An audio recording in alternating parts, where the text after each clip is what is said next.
Nodir yaxshi aylandi. Suhrob Izzatov pas. Bolevich bu qanotda o'ynamoqda. Voy, zo'r penalti. Va mana Bolevich bilan ikkalasi namunali hujum tashkil etishdi. O'tdi.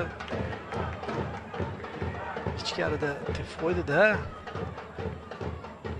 O'zi ichkarida turgan edi. Sardorbek Bahromov.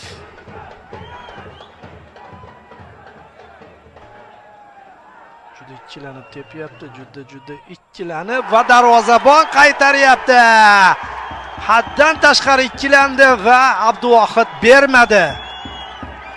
Bu jangda boy bermadi, ko'z urishtirish jangida. Oxirgacha kutdi. O'zi juda bir o'ziga ishonmasdan tepdi jamoa sardori. Abduvohid bu yerda